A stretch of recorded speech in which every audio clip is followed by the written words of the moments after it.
Exercise 6.2 का question number 7। Question number 7 में एक ट्राइंगल है।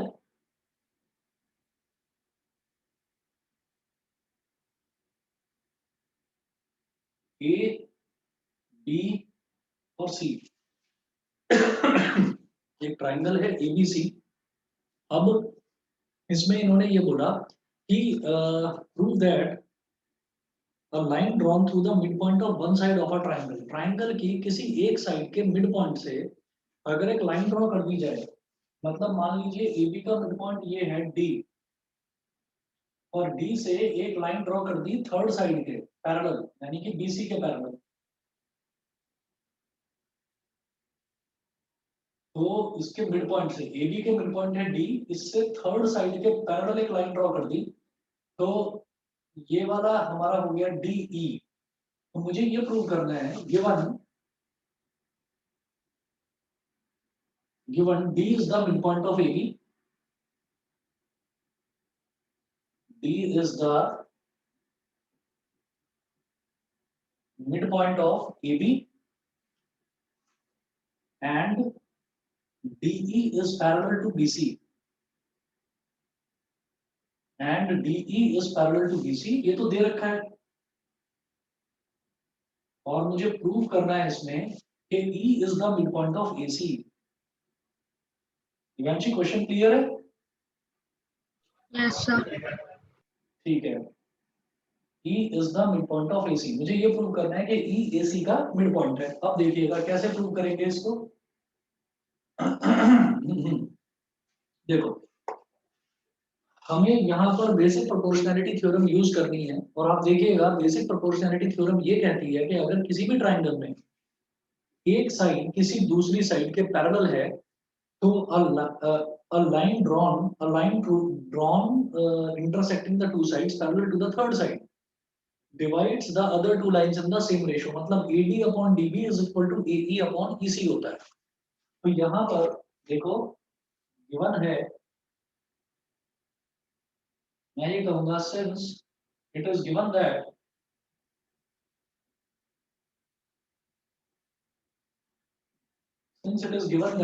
capital D is the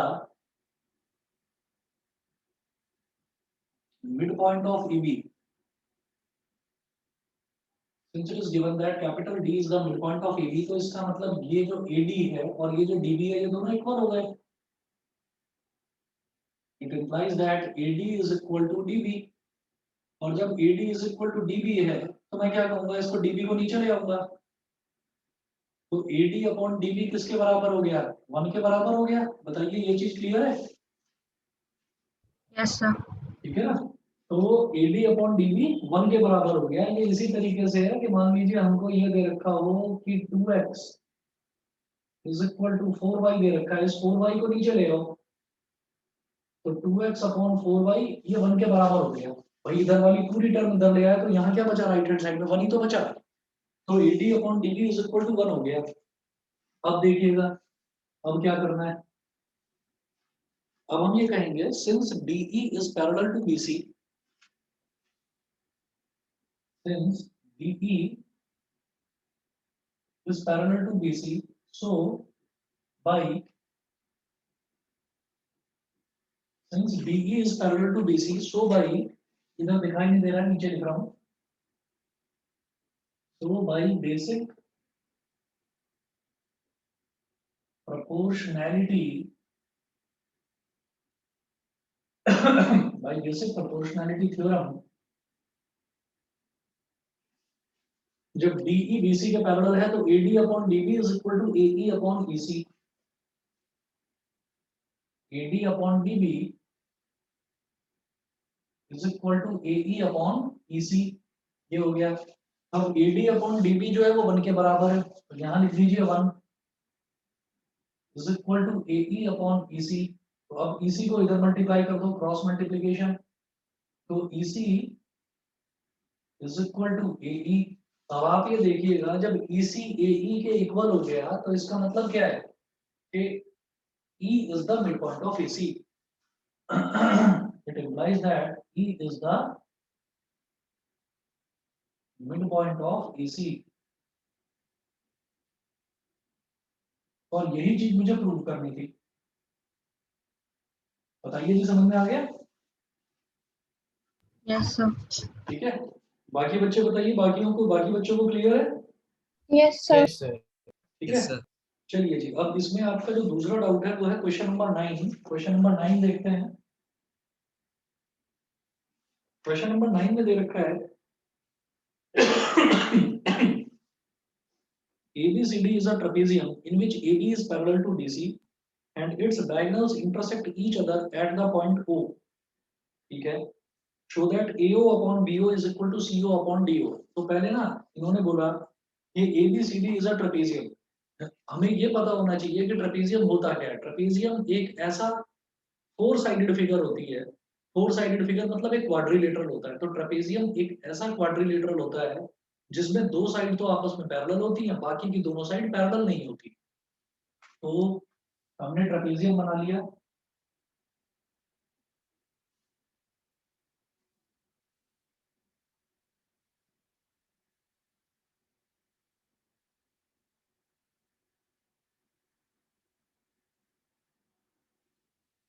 ये ट्रेपेजियम हमने बना लिया और इसमें इन्होंने दिया है AB is parallel to DC। इसको ऐसे कर देते हैं ABCD। AB is parallel to DC, तो AB और DC दोनों पैरेलल हैं। अब and its diagonals intersect each other at the point O। तो डायगोनल क्या हो गए, A को C से ज्वाइन करो तो एक डायगोनल हो गया, ठीक है, और B को D से ज्वाइन करो तो दूसरा डायगोनल हो गया। और ये डायगोनल एक दूसरे को O पॉइंट पर इंटरसेक्ट करते हैं, पॉइंट O पर इंटरसेक्ट करते हैं। अब मुझे प्रूव करना है AO upon BO is equal to CO upon DO। ये चीज प्रूव करनी है। तो देखिए एक काम करेंगे, इसमें एक तरीका होता है, जब भी कभी डायगोनल ये वाला क्वेश्चन आता है ना ट्रेपेजियम वाला, और ट्रेपेजियम वाले क्वेश्चन में कोई भी दो साइड्स का, खासतौर पर डायगोनल्स का जो इंटरसेक्शन पॉइंट है उसका रेशियो अगर इक्वल करने के लिए बोलते हैं तो हम कंस्ट्रक्शन से एक लाइन पैरेलल बना लेते हैं। देखिएगा इस तरह से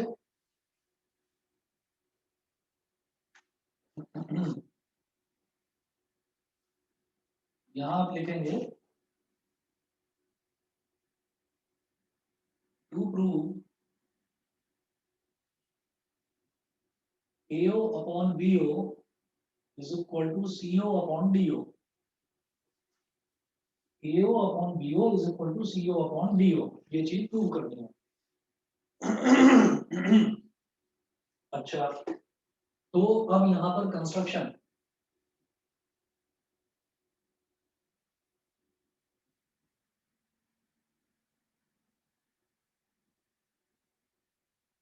draw a line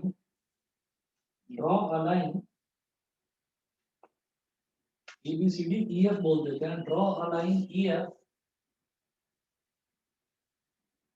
passing through O and parallel to AB as well as DC। ठीक है, तो मेरे को एक लाइन ड्रॉ करनी है EF जो कि O से पास कर रही है।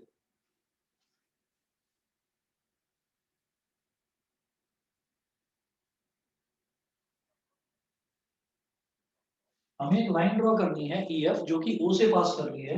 ये हो गई E और ये हो गई F। ठीक है, हमें एक लाइन ड्रॉ करनी है। अब इसमें हम ये कहेंगे कि ये जब EF मैंने ड्रॉ करी तो ये तो मेरे हाथ में है कि कोई भी लाइन अगर किसी एक पॉइंट से होकर गुजरती हो तो वो तो मैं बना सकता हूँ। तो वो लाइन मैंने बना ली। अब मैंने कहा कि ये जो EF है ये अगर AB के पैरेलल है तो ऑब्वियस सी बात है ये DC के भी पैरेलल होगी। रीजन उसका सीधा सीधा ये है कि AB और BC AB और DC ये दोनों आपस में पैरेलल हैं। तो अगर मैंने एक लाइन ड्रॉ करी EF जो कि AB के पैरेलल है तो ऑब्वियसली वो DC के भी पैरेलल होगी। फिर देखें, हमने ये कहा कि EF जो है वो AB और DC दोनों के पैरेलल है। तो अब मैं एक काम करता हूँ, हम ये कहेंगे कि इन ट्राइंगल ADC, मैं ADC ट्राइंगल की बात करता हूँ। इन ट्राइंगल एडीसी, हमने ये वाला ट्राइंगल ले लिया एडीसी, इसमें मैं कहूंगा EO is parallel to DC since EO is parallel to DC, so by basic proportionality theorem,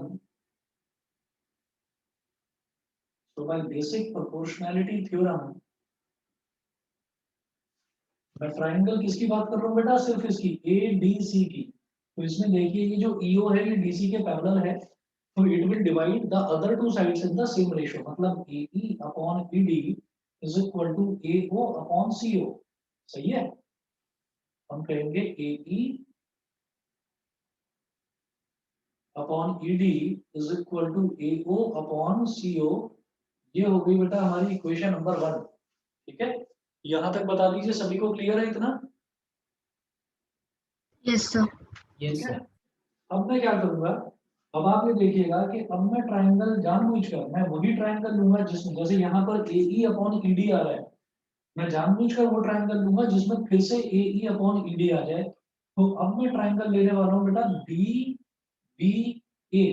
इसमें क्या होगा, ये जो EO है ये AB के पैरेलल हो जाएगा। ठीक है, जैसे यहाँ पर हमने देखा था कि EO is parallel to DC, तो अगर मैं DBA लूंगा तो EO will be parallel to AB।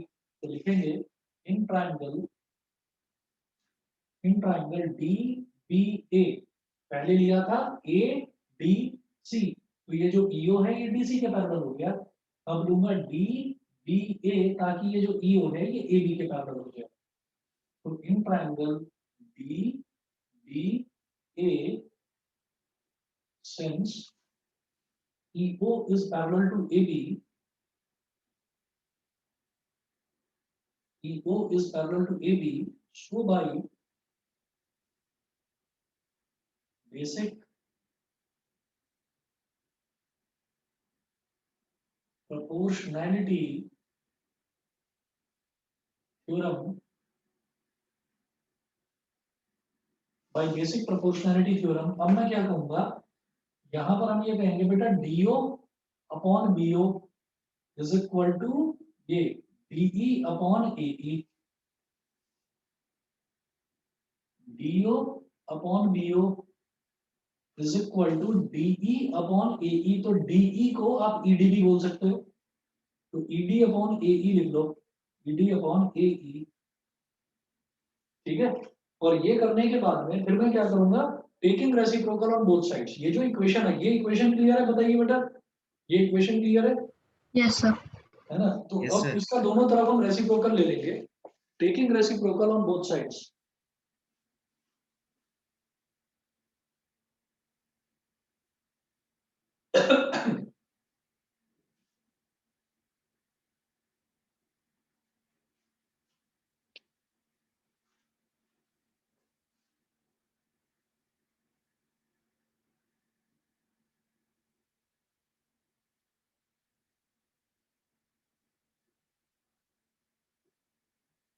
Taking reciprocal on both sides, दोनों तरफ रेसिप्रोकल ले लो, तो ये जो DO अपॉन BO है ये पलटकर BO अपॉन DO बन जाएगा,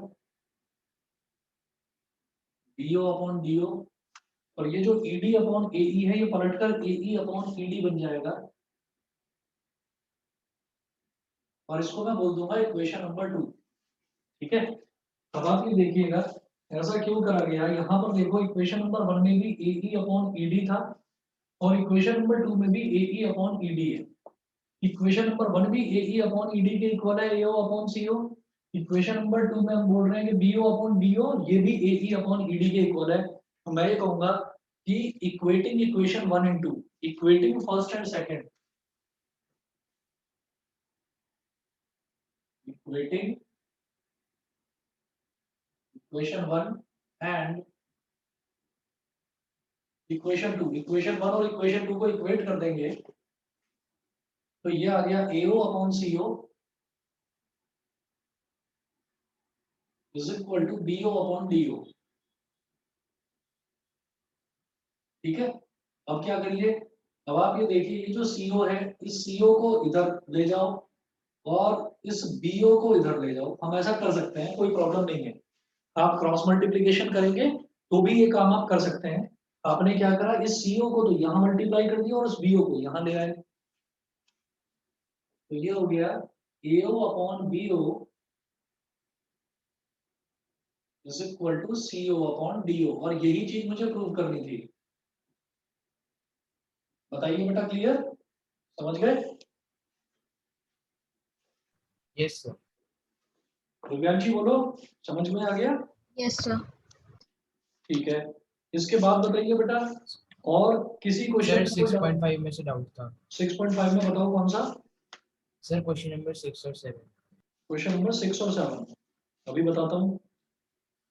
चलिए, एक्सरसाइज 6.5 में क्वेश्चन नंबर 6 देखते हैं सबसे पहले।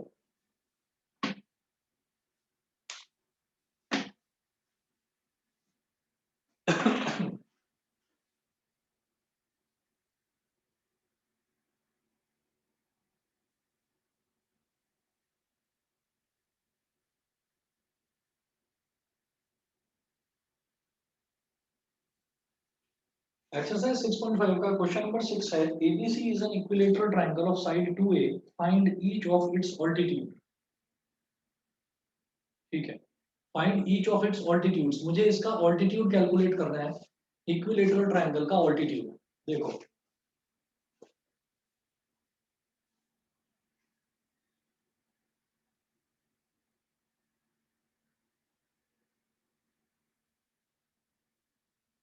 ABC is an equilateral triangle, ये हो गया A, ये हो गया B और ये हो गया C। अब क्या करेंगे, और तीनों की जो साइड है वो सेम है, ये भी 2A है, ये भी 2A है और अगला वाला भी 2A है। बेटा 1 मिनट वेट करिए बस, 1 मिनट, 1 मिनट में आ रहा हूँ।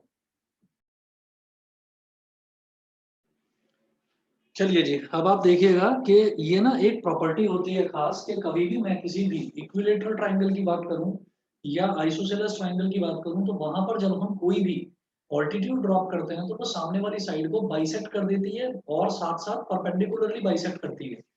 देखो, मैंने क्या करा, मैंने यहाँ पर एक ऑल्टीट्यूड ड्रॉप कर दिया ऐसे,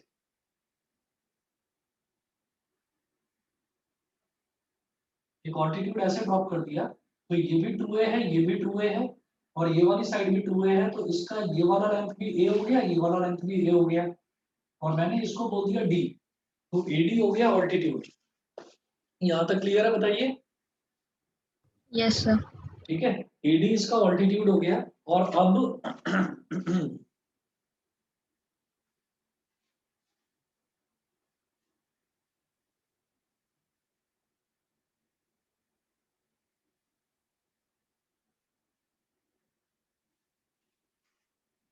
अब आप ये देखिएगा कि मुझे इसमें प्रूव क्या करना है। क्वेश्चन नंबर 6 में ABC is an equilateral triangle of side 2A, ये तो दे ही रखा था, find each of its altitudes. तो आप ये देखो कि अगर मैंने यहाँ पर ऑल्टीट्यूड ड्रॉप करा, क्योंकि ये एक इक्विलेटरल ट्रायंगल है तो इसकी सारी साइड्स इक्वल हैं, तो इसके सारे के सारे ऑल्टीट्यूड की लेंथ भी इक्वल होगी। तो आपने ये वाला ऑल्टीट्यूड ड्रॉप करा, या आप B से AC पर ऑल्टीट्यूड ड्रॉप करें, या आप C से AB पर ऑल्टीट्यूड ड्रॉप करें। ऑल्टीट्यूड का मतलब होता है एक वो साइड जो सामने वाली साइड पर 90 डिग्री का एंगल बनाती है, और ये इक्विलेटरल ट्रायंगल की और आइसोसेलेस ट्रायंगल की प्रॉपर्टी होती है कि जब हम यहाँ से कोई भी ऑल्टीट्यूड ड्रॉप करते हैं तो ऑल्टीट्यूड सामने वाली साइड को बाइसेक्ट भी करता है, यानी कि altitude behaves like a median also. ये सभी को समझ में आता है इतना? Yes sir. बताइए, विदित क्लियर है? यस बाकी सर। बच्चे बताइए, Vidit, Ashutosh, yes sir. Yes sir. Disha, yes sir. Yes sir. ठीक है। आशुतोष, मेरी आवाज आ रही है तुम्हें? Yes sir. चलिए, तो अब आप ये देखिएगा कि जैसे कि ये AD है, अब मुझे ये प्रूव करना है कि ये जो AD है, find each of its altitude, मुझे ऑल्टीट्यूड की लेंथ फाइंड आउट करनी है। तो देखो, हम ये कहेंगे कि area of triangle ABC area of triangle ABC, अगर मैं इस एबीसी ट्राइंगल के एरिया की बात करूं तो area can be calculated by two methods. एक तो ये इक्विलेटरल ट्राइंगल है और दूसरा हम ये कहेंगे half multiplied by base into height.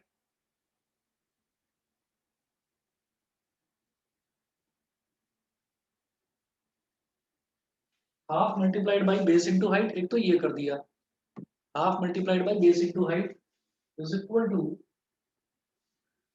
To जो इक्विलेटरल ट्राइंगल है उसका एरिया होता है बेटा √3/4 साइड का स्क्वायर। √3/4 इंटू साइड का स्क्वायर, ठीक है। तो हाफ मल्टीप्लाइड बाई बेस कितना है, ये बेस की पूरी लेंथ कितनी हो जाएगी 2a, मल्टीप्लाइड बाई हाइट कितनी है, ये हाइट ही तो मुझे कैलकुलेट करनी है, तो इसको लिख दीजिए सिर्फ आप AD, इसको लिख दीजिए AD is equal to √3/4 into side, side कितनी है, ये पूरी की पूरी लेंथ 2a, तो 2a का होल स्क्वायर, ये हो गया। ये इधर आपको दिखाई नहीं दे रहा होगा, दोबारा लिख देता हूँ मैं, √3/4 मल्टीप्लाइड बाई 2a का होल स्क्वायर। अभी दिखाई दे रहा है सभी को? Yes, sir. Yes, ठीक sir. है, अभी Yes. 2 से 2 कैंसिल आउट हो गया, ये बचा मेरे पास small a multiplied by capital AD is equal to √3/4 multiplied by 2a का होल स्क्वायर, 2 का स्क्वायर हो गया 4 और a का स्क्वायर हो गया a स्क्वायर, यहाँ पर 4 से 4 कैंसिल आउट हो गया और एक a से एक a कैंसिल आउट हो गया। इसका मतलब क्या है, AD की वैल्यू आ गई बेटा √3 इंटू a, ये इसकी ऑल्टीट्यूड की वैल्यू हो गई। और इन्होंने पूछा find the length of each of its altitudes, तो क्योंकि ये इक्विलेटरल ट्रायंगल है इसके सारे ऑल्टीट्यूड्स इक्वल होंगे। आप लिखें since it is an equilateral triangle, since it is an equilateral triangle,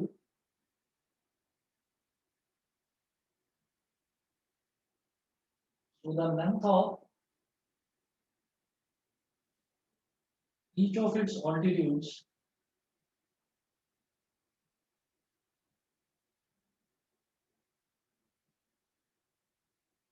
will will also be equal, will also be equal, that is how much, √3a। तो बेटा ये क्वेश्चन नंबर 6 बताइए, अमन क्लियर है? Yes, sir. ठीक है, अच्छा और कौन सा पूछ रहे थे आप? Sir, 7. 7th, prove that the sum of the squares of the sides of a rhombus is equal to the sum of the squares of its diagonals।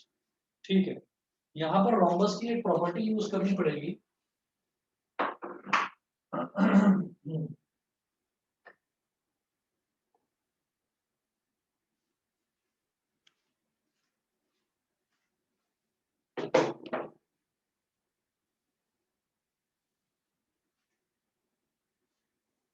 इधर करूंगा इसको,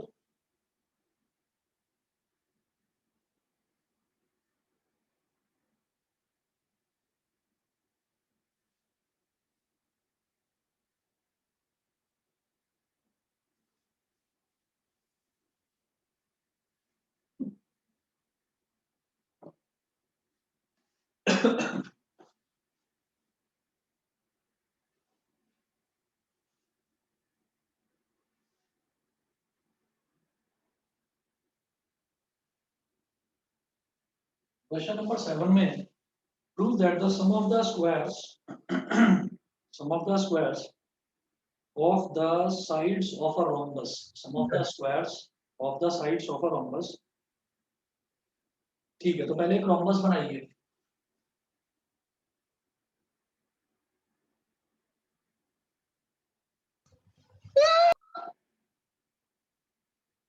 Sorry, sir. गलती से माइक अनम्यूट हो गया था। क्या कह रहे हो? सर गलती से माइक अनम्यूट हो गया था। अच्छा अच्छा, कोई बात नहीं।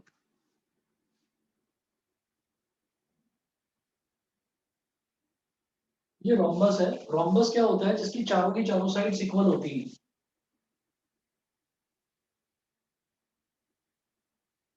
तो ये एक रोम्बस दे रखा है, इसकी चारों साइड्स इक्वल हैं। मैंने कहा ये रोम्बस ऐसे हो गया, ए बी सी और डी, तो ये वाली साइड हो गई स्मॉल ए, ये वाली साइड भी स्मॉल ए, ये वाली साइड भी स्मॉल ए, और ये वाली साइड भी स्मॉल ए, चारों साइड्स इक्वल हो गई, है ना, रोम्बस है।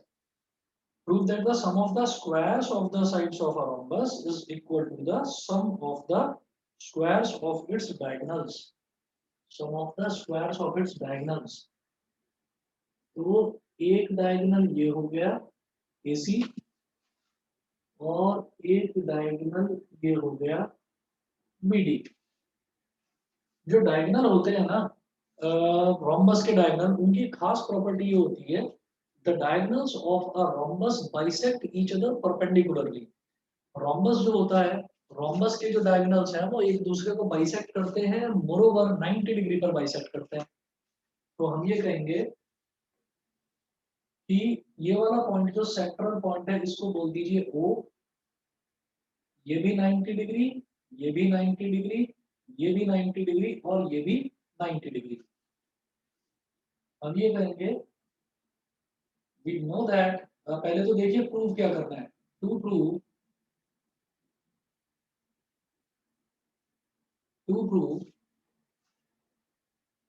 sum of the, prove that the sum of the squares of the sides of a rhombus, rhombus की जो sides हैं उनके squares का सबका sum, यानी कि AB square plus BC square plus CD square plus DA square,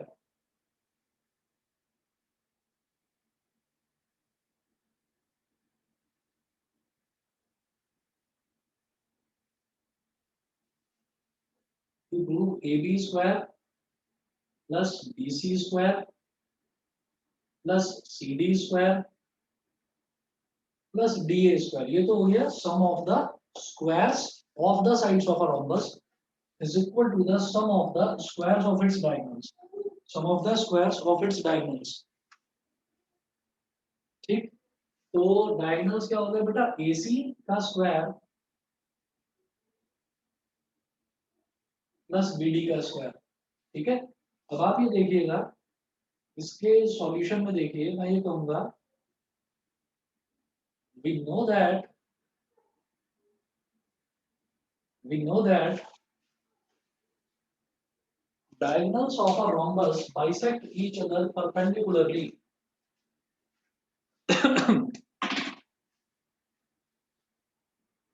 We know that diagonals of a rhombus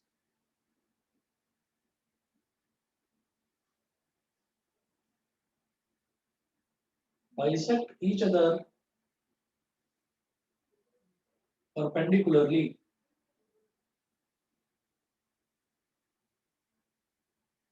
एक दूसरे को परपेंडिकुलरली बाइसेक्ट करते हैं।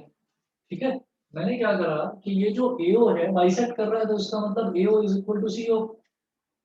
It implies that AO is equal to CO is equal to X से, ऐसा मैंने मान लिया कि ये X है। Similarly BO is equal to DO, BO is equal to DO is equal to Y से। ठीक, तो क्या होता है कि डायगोनल्स के रोम्बस जो हैं वो रोम्बस इक्वल नहीं होते कभी भी। ठीक है, जो स्क्वायर है, स्क्वायर के डायगोनल्स तो इक्वल होंगे, लेकिन जो रोम्बस है, रोम्बस के डायगोनल्स कभी भी इक्वल नहीं होते। हाँ, इतना जरूर है कि रोम्बस के जो डायगोनल्स हैं वो एक दूसरे को बाइसेक्ट करते हैं, मोरोवर 90 डिग्री पर बाइसेक्ट करते हैं। तो मैंने ये बोला कि AO is equal to CO, ये जो AO है और ये जो CO है ये दोनों इक्वल है, तो इसको भी X मान लिया और इसको भी X मान लिया। ये जो BO है और ये जो DO है ये दोनों इक्वल है, तो इसको भी Y मान लिया और इसको भी Y मान लिया। अब आप देखिएगा, अब हमारे लिए ये आसान हो जाएगा काम। आप ये देखिएगा कि अगर मैं ट्राइंगल AOB की बात करूं, तो आप ये देखिएगा, नाउ अप्लाई पाइथागोरस थ्योरम,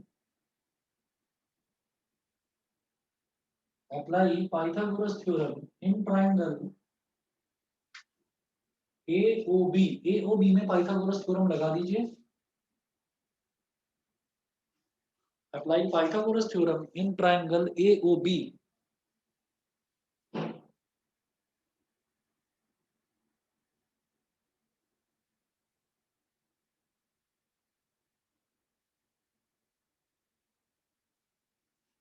तो क्या होगा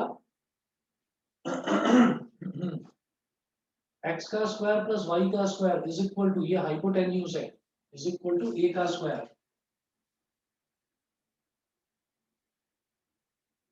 x का स्क्वायर प्लस y का square is equal to a का स्क्वायर। ये बता दीजिए ये समझ में आ गया क्या?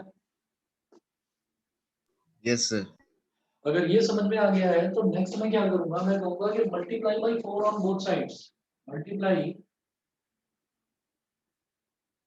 बाई 4 ऑन बोथ साइड्स, दोनों तरफ 4 से मल्टीप्लाई कर दीजिए। कुछ सोच कर रहा हूं मैं 4 से मल्टीप्लाई, ये आप अभी बस 1 मिनट में समझ जाएंगे कि ऐसा क्यों कर रहे हैं। देखो मैंने 4 से मल्टीप्लाई कर दिया तो ये हो जाएगा 4x square plus 4y square is equal to 4a square. हर टर्म में 4 से मल्टीप्लीकेशन हो गया क्योंकि मैंने दोनों तरफ 4 से मल्टीप्लाई कर दिया। अब जैसे ये 4x स्क्वायर है तो 4x स्क्वायर को मैं क्या लिख सकता हूँ, मैं लिख सकता हूँ 2x का होल स्क्वायर, इसको मैं लिखूंगा 2x का होल स्क्वायर। सिमिलरली 4y के होल स्क्वायर को मैं क्या लिखूंगा, 2y का होल स्क्वायर। और ये इसी तरीके से जो ये 4a स्क्वायर है, इसको मैं 2a का होल स्क्वायर ना लिखकर इसको मैं अलग अलग स्प्लिट कर दूंगा। कैसे? इसको मैं लिख दूंगा a square plus a square plus a square plus a square. अगर a स्क्वायर को 4 बार ऐड कर दिया जाए तो वो 4a स्क्वायर के इक्वल हो जाता है। यहां तक क्लियर सभी को? बताओ। Yes sir. Yes, sir. ठीक है। अच्छा अब देखिएगा जैसे 2x है तो 2x क्या है, जब आपने ये देखा कि ये वाली लेंथ x है और ये वाली लेंथ भी x है तो x प्लस x क्या हो गया, 2x which is equal to ac। तो मैं 2x की जगह लिख दूंगा बेटा ac, ये हो गया ac का स्क्वायर। सिमिलरली 2y कैसे आया, इधर भी y इधर भी y प्लस y क्या हो गया 2y, तो 2y किसके बराबर हो गया, bd के बराबर। ये हो गया ac square plus bd square. अब a स्क्वायर क्या है, साइड का स्क्वायर, साइड क्या है इसकी ab। एक तरफ तो आप a स्क्वायर को लिख दो ab का स्क्वायर, दूसरे a स्क्वायर को आप लिख सकते हो bc का स्क्वायर, तीसरे a स्क्वायर को लिख सकते हो cd का स्क्वायर और चौथे a स्क्वायर को लिख सकते हो ad का स्क्वायर। तो लिख दीजिए ab square plus bc square plus cd square plus da square, ये हो गया 2।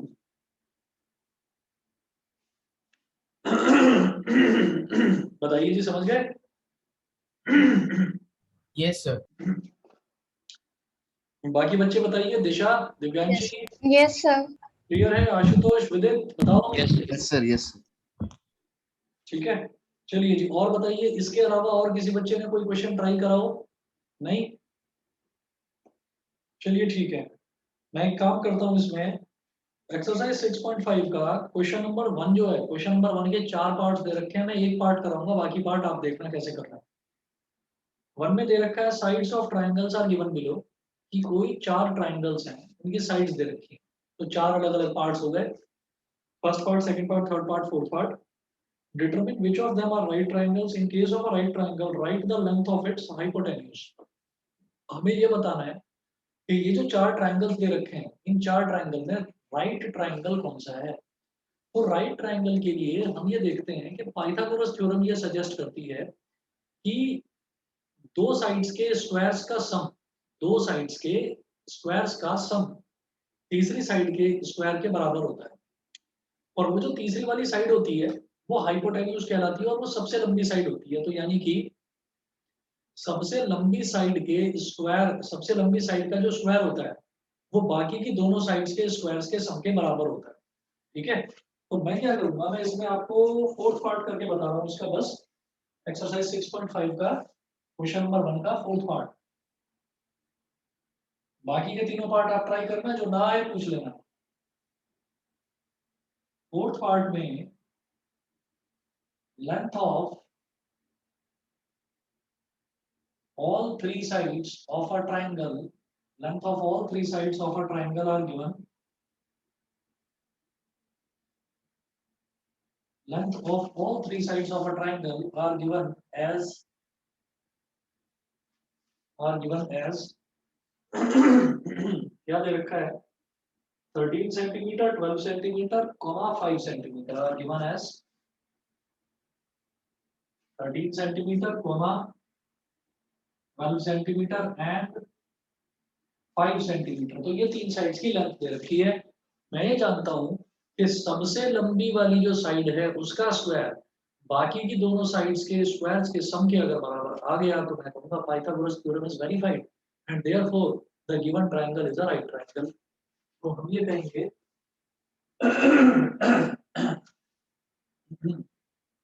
here let the triangle be ABC, let the triangle be ABC। हमने माना कि ट्रायंगल है ABC, AB को मान लो AB is equal to 13 centimetre, अगली side BC is equal to 12 centimetre and अगली side AC is equal to 5 centimetre. तो AB, BC और AC तीनों साइड हो गई। तो ये हमने मान लिया इनका 13, 12 और 5 सेंटीमीटर ये मान लिया।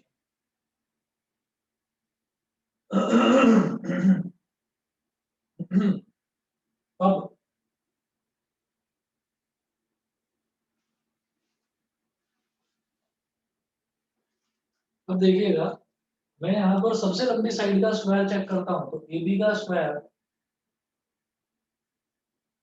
13 का स्क्वायर होता है बेटा 169। बाकी की दोनों साइड्स के स्क्वायर भी चेक करते हैं। BC square plus AC square, तो BC कितना है 12, 12 का स्क्वायर और AC कितना है 5, तो 5 का स्क्वायर। तो 12 का स्क्वायर हो गया 144 और 5 का स्क्वायर हो गया 25, ये होता है 169। तो जो सबसे लंबी वाली साइड है उसका स्क्वायर बाकी की जो दोनों साइड्स है उसके स्क्वायर्स के सम के बराबर आ गया। अब ये कहेंगे since AB square is equal to BC square, since AB square is equal to BC square plus AC square, therefore triangle ABC is a right triangle. Triangle ABC is a right triangle.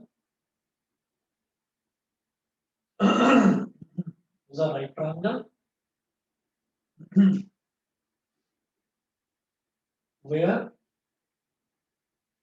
the longest is a right triangle where the longest side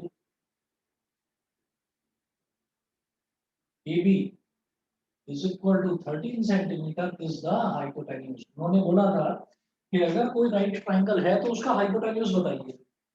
AB is equal to 13 centimetre is the hypotenuse। बताइए जी, clear है? Yes, sir. Yes, sir. Yes, sir. चलिए जी, बहुत अच्छी बात है। इसके बाद ये आपका हो गया क्वेश्चन नंबर 1। फिर है क्वेश्चन नंबर 2, देखिएगा PQR is a triangle right angled at P and M, right angled at P and M is a point on QR such that PM is perpendicular to QR. Show that PM square is equal to QM into MR। ये PM square QM into MR के equal है, ये आपको show करना है। Question number 2 इस तरफ करूंगा।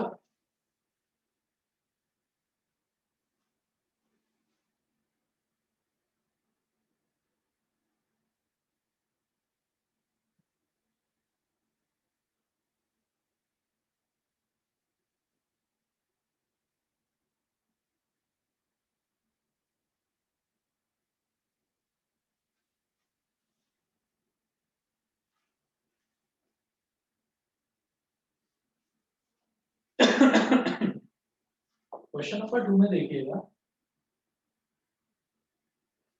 इन्होंने बोला PQR is a triangle right angled at P and M is a point on QR। तो PQR एक ट्राइंगल है राइट एंगल्ड एट P, यानी कि ये राइट ट्राइंगल है।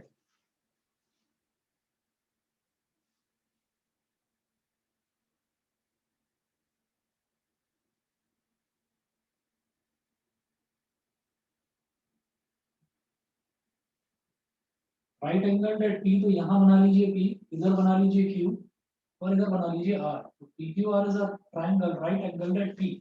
तो मैंने ये बना लिया राइट ट्राइंगल, ये तो समझ में आ गया सभी को। उसके बाद Yes, sir. ठीक है, उसके बाद ये बोलते हैं M is a point on Q R. ये जो क्यू आर है इस पर एक पॉइंट है M, M is a point on Q R such that P M is perpendicular on Q R, such that P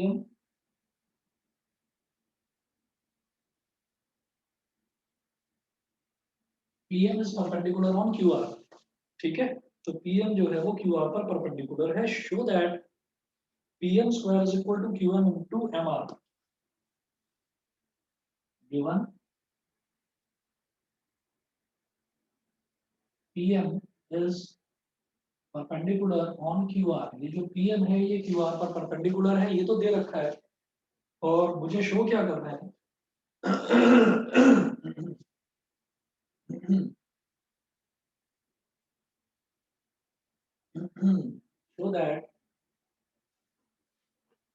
so that P कहाँ गया, हाँ, PM square is equal to QM into MR।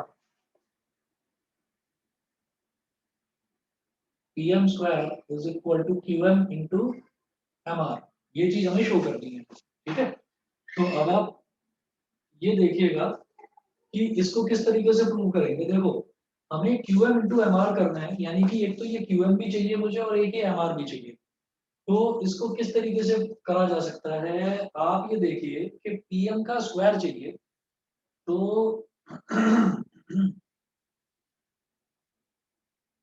कैसे करोगे, कोई दिमाग में कोई idea आ रहा है, बताइए।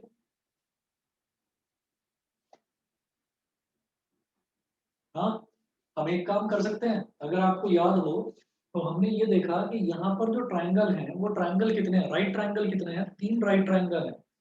एक तो हो गया पी एम आर, एक हो गया पी एम क्यू, और एक हो गया पूरा बड़ा Q P R.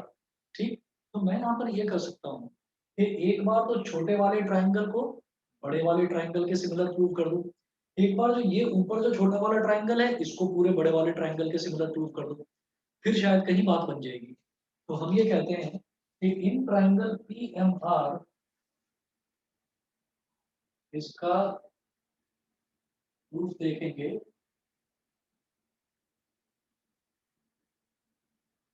In triangle P M R and in triangle PMR and triangle QPR and triangle QPR, अगर हम दो ट्राइंगल्स की बात करें PMR और QPR की, तो यहां पर मैं ये कहूंगा कि angle PMR is equal to angle QPR is equal to 90 degree. देखिए दोनों एंगल 90 डिग्री हैं, ये तो इक्वल हो गया। उसके बाद मैं बोलूंगा कि ये जो एंगल R है ना, ये एंगल R ये ट्राइंगल PMR में भी लाई कर रहा है और ये ट्राइंगल QPR में भी लाई कर रहा है, तो ये कॉमन एंगल हो गया। तो पी एम आर में इसको क्या बोलेंगे, angle P R M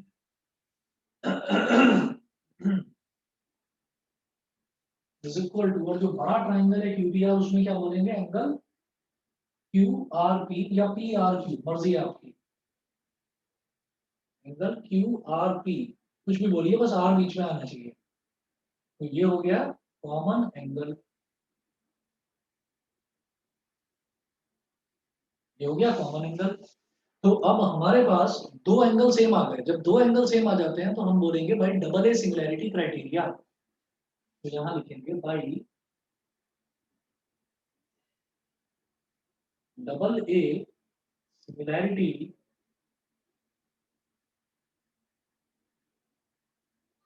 by double A similarity criteria triangle P। अच्छा हाँ, अब ये देखेंगे कि जो ट्राइंगल है उनका सिमिलैरिटी का रेशो किस तरीके का होगा वो देखना है।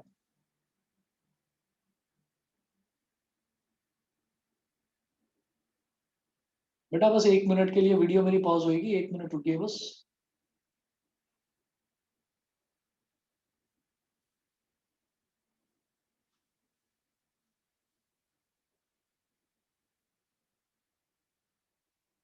हाँ जी, तो by double A similarity criteria हम ये कहेंगे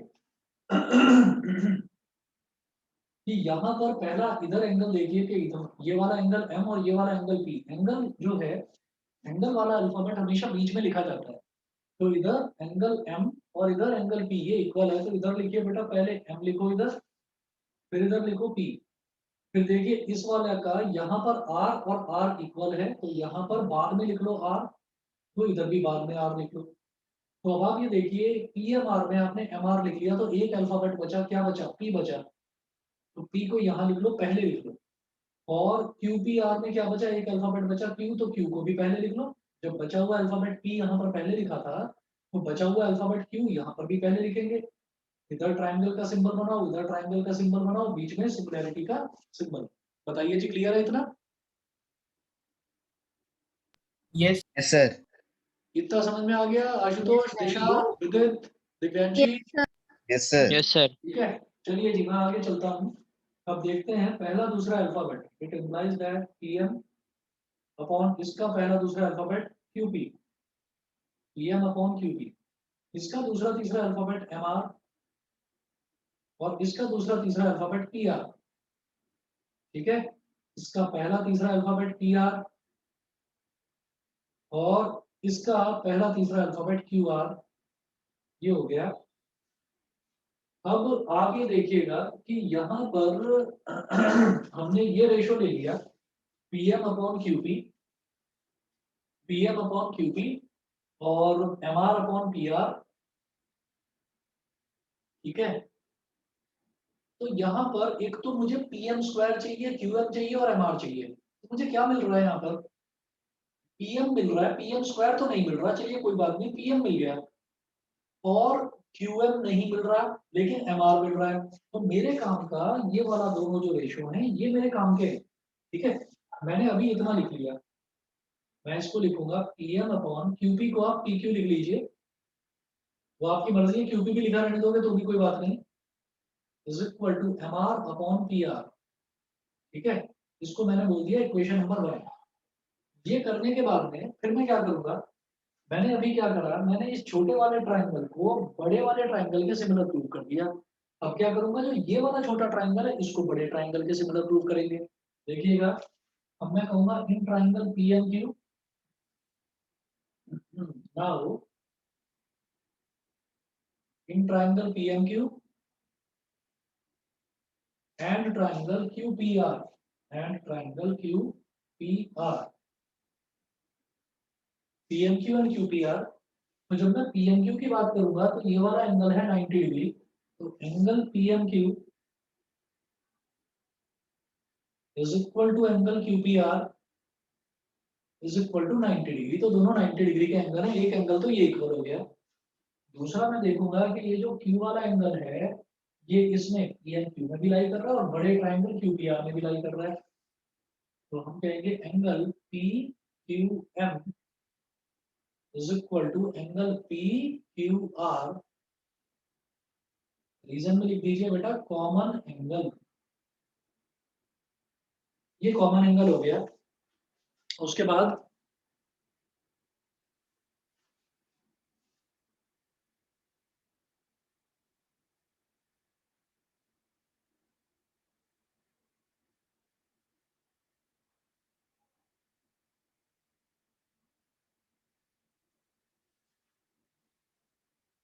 देखिएगा ये दो एंगल्स इक्वल हो गए, तो हम ये कहेंगे भाई डबल ए सिमिलैरिटी क्राइटेरिया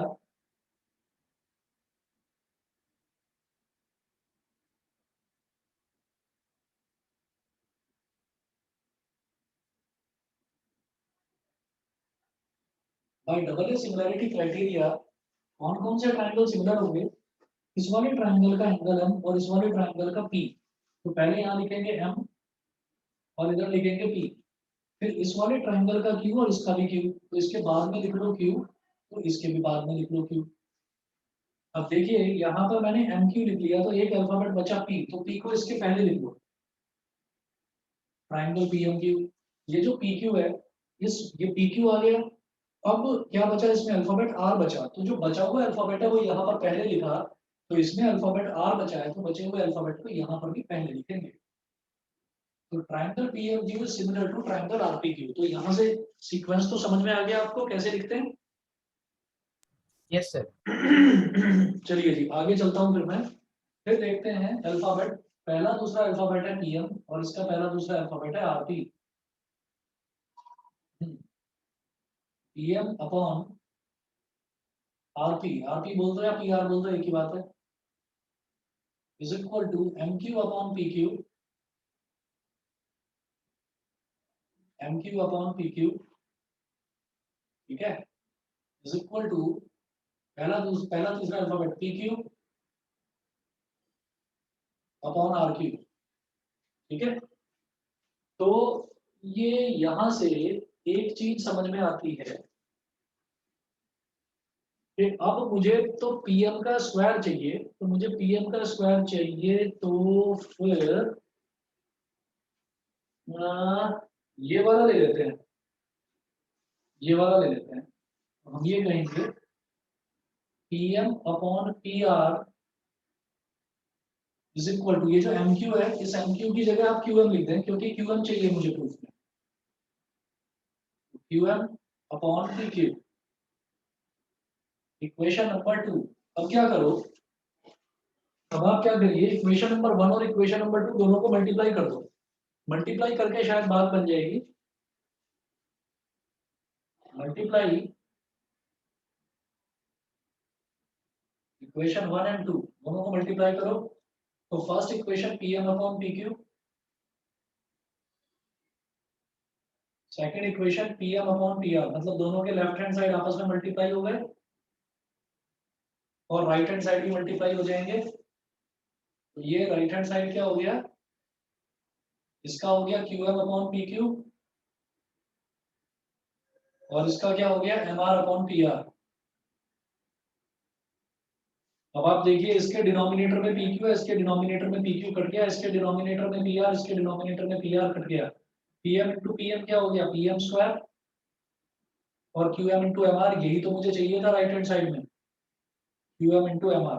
बताइए समझ में आया कि नहीं? Yes, sir. बेटा सभी बच्चों को क्लियर है, किसी को कोई डाउट तो नहीं? No sir. ठीक है, चलिए जी इतना ही मैं करा रहा हूँ आज, बाकी नेक्स्ट कल कराएंगे। और 6.5 आगे ट्राई करिएगा, क्वेश्चंस इसके थोड़े से मैं मानता हूँ थोड़े से लेंथी हो सकते हैं लेकिन इंटरेस्टिंग है, ट्राई करिएगा, ठीक है। तो कल बाकी बच्चों से भी मैं डाउट्स पूछूंगा और प्लीज अपना होमवर्क करके मुझे आप फोटो खींचकर जरूर भेजिए जितना भी आप कर रहे हैं, ठीक है। Okay, sir. चलिए जी, okay Yes, sir. Okay, good Thank you, night, sir. Namaste, sir. Okay Thank you, sir. Okay.